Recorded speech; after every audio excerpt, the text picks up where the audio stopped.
Friends on talkSport and Talk Radio. All eyes and all ears on Talk Radio tomorrow afternoon, because at 5:30 it's the biggie. Whether or not you've got a dog in the fight or skin in the game, it's Spurs versus Manchester United, Premier League clash, of course, and the only place you'll hear it on the radio is at talkSport. It's 5:30 and it's a fascinating time for both clubs, and we've got a couple of great guests to kick this one around, quite literally on the radio. Chris Cowlin, Spurs YouTuber, joins us. Also Joe Smith, Stretford Paddock presenter. Hello guys, thanks for doing this for us, really appreciate it. Good morning guys.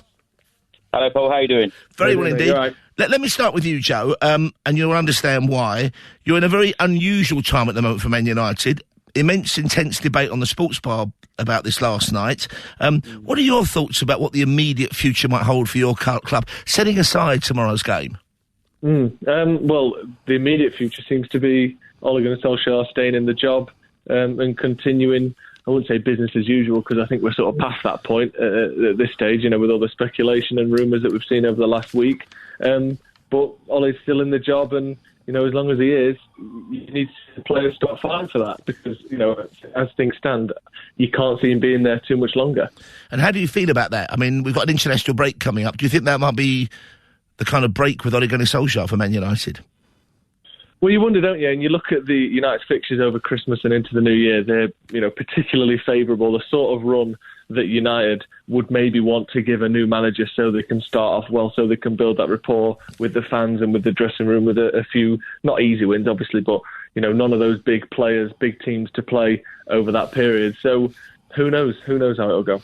That was Joe Smith there, Stretford Paddock presenter. Let's go now to Chris Cowlin, Spurs YouTuber. Chris, I mean, you're in an interesting position because people have been rather negative about Spurs. Not Jamie O'Hara, who does the sports bar, he's a Spurs fanatic. But you're 1 point above Man United. If you win tomorrow, this may be unbelievable to you, you'll be above West Ham. How do you feel about the game tomorrow? It's going to be an interesting one, certainly, but the season so far, I know we're only 9 games in the Premier League, but our season so far has been very up and down. It's been frustrating, not a lot of creativity going forward. And when you think a year ago, you know, we were beating Manchester United 6-1 at Old Trafford, and at the moment we are really struggling to have a shot on target. You know, that second half against West Ham at the weekend, didn't have a shot on target. Carabao Cup game, you know, we didn't have many opportunities either. And, you know, it's just really struggling for goals at the moment. And we need players like Heung-min Son and Harry Kane firing. If them two can be firing on all cylinders, we might have a chance. Now, we all know that there's kind of informed speculation that Nuno Espirito Santo wasn't the first man for the job, maybe not even the second or third man for the job, but you are 6th in the table and we're a quarter of the way through the league. So, overall, how have you assessed his input into the club? Because, you know, he's got a Harry Kane who's obviously unsettled, maybe unhappy and maybe not completely fit. I don't think the fans are buying into his style of football right now. The wins that we've had in the Premier League haven't been convincing wins. We haven't, you know, scored, you know, more than 1 goal margin, you know, with these wins. You know, time will tell, but, you know, a lot of fans are just simply not confident about Nuno at the moment because we're not creating chances. We're not having that free-flowing attacking football that we wanted. And, you know, so many managers that we spoke to, it didn't happen. Nuno is probably about 10th on the list. You know, it's not his fault, but the way that he's come in and set the team up, we just don't know what team are going to be, you know, going out there, and we don't know what kind of attitude they're going to be putting on the pitch because, you know, it's all about club direction. This season was all about club direction. And when you ask most Spurs fans at the moment, have we progressed under Nuno Espirito Santo so far this season? I don't believe we have. OK, let's go to you then, Joe, because, you know, again, it seems to me maybe premature to worry about your position in the league because you are 6th, but we're only a quarter of the way through. But there are constant question marks about Ole's in-game management. What would you say is his most vulnerable, kind of, not exactly asset, negative as a manager? What does he need to really work on? What could he change, do you think, about himself? The rumours of players being told to press against Liverpool but being slightly confused because they've never been taught how to press or trained in pressing is particularly damning. I think this idea that the players go on the pitch without much instruction or much direction, I think that is, if true, the biggest sort of concern about Solskjaer. The rumours have always been, you know, he sort of lets the players go out and express themselves, which to a certain extent is good.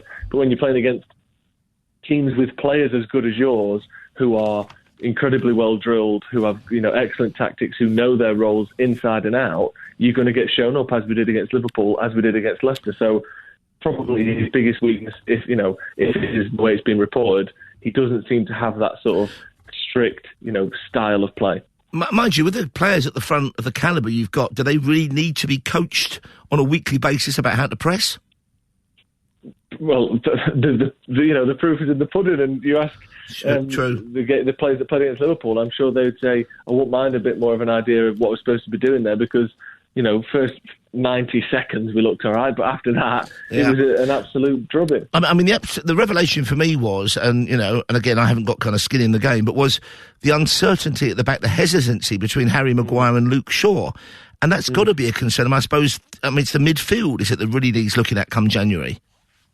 Well, yeah, I mean, Luke Shaw's been particularly poor this season, Maguire as well, which is disappointing, because they were arguably two of the best, maybe 5 players at the whole Euros in the summer. They were exceptionally good, both of them. So the drop-off has been pretty staggering, and hopefully it's a form thing and we can, recover some of that form. But, yeah, the midfield's been a constant issue. We don't quite have that sort of imposing defensive midfielder that can run a game by themselves, and we really need that. Let's go back to Chris Cowlin, Spurs YouTuber. Chris, what would be a successful season for Spurs, do you think, at this point in the season? A successful season, definitely to put a trophy in the cabinet. I talk about trophies on my channel all the time. Yeah. We haven't won a trophy, a domestic trophy, since 2008. It's a ridiculous stat. An FA Cup since '91. It's just crazy stats. But for the Tottenham Hotspur Football Club, it's all about getting back into the top 4. I know it's going to be very, very difficult. So if we can get a Europa League place, perhaps for next season, and put a trophy in the cabinet, that would be a very successful season. And of course, players like Harry Kane, Heung-min Son, Hugo Lloris, they've all played for Spurs for so long now, and all haven't had a trophy, and they all deserve one. I mean, there's deserve and there's earn, though, isn't there? I mean, do you think the players are at all at fault in the way Spurs have performed over the past 2 or 3 seasons? Because certainly there are questions over Man United players, which I'll get to in a moment with Joe. What do you make of the players? Who do you think is your weakest player, for example, at the moment? Who would you like rid of? Well, we're going through a transition, Paul, so I think it would be very unfair for me to say who I want rid of. Okay, let me cut in there, Chris. Every single football fan says their side's going through transition, because football always changes, doesn't it? Yeah. Football never stays the same. So who would you like to transition out of the club? Well, we need to be very strong defensively. Jose Mourinho, at Spurs last year, we were swapping and changing the defence all of the time. We brought Christian Romero in. He's been a great signing. He looks a real great player for us going forward. I would like to see another central defender come in to replace someone like Eric Dyer. A creative midfielder, we definitely need that. We're still missing the Christian Eriksen that left, that real spark in midfield that gets the play going, creates so much, assists for Harry Kane and co. That is what we really need. But as I said, it's all about club direction, going in the right direction, and we've got to see that. And when I talk about trophies, yes, these have had a lot of opportunities, and we haven't quite got over that line under a couple of managers now. But ultimately, I talk about the players needing trophies and wanting them. Us fans need them and deserve them. Absolutely. Joe, I'll ask you the same sort of question, but from a slightly different angle. Do you think that the owners of Man United, the Glazers, will be happy with any result for the end of the season, providing you're in the top 4? Yeah. In a word, yeah. We've seen that with the last few managers. Louis van Gaal got sacked despite winning the FA Cup because he finished outside the top 4. Jose had basically had a meltdown and essentially guaranteed the team wouldn't finish inside the top 4, and that's why he got sacked. The fans may have different expectations, or certainly do have different expectations. We want trophies, we want silverware, but I think as far as the owners are concerned, if you finish in the top 4 or are still able to finish in the top 4, you're the man for the job. Okay, let me end with a prediction from each of you guys. We won't hold you to it, okay? Chris, how do you think tomorrow's going to end? When the final whistle blows, what will the score be, do you think, Chris? Your head and your heart, maybe. What would you? Obviously, we know what you'd like to happen. You like another 5-0 or 6-1. But what do you think's going to happen tomorrow? Obviously, Paul, I'd love a win, but I'm going to sit on the fence on this one. I'm going to go with 1-1. Both teams have got problems at the moment, and I think it's going to be 1-1. It's not going to be a great result for either side, but that's how I see it ending. But not a terrible result either. Finally, Joe, as well, from you, the same thing. Your prediction, please. Joe Smith from the Stretford Paddock podcast. I feel as though Tottenham are almost the sort of ideal game for United. They're a big enough team, they're good enough that we'll take it seriously, but like we said there, they're not going through the best patch at the minute. I think if we get them, we can score a few goals. I'm going to go 3-1 United.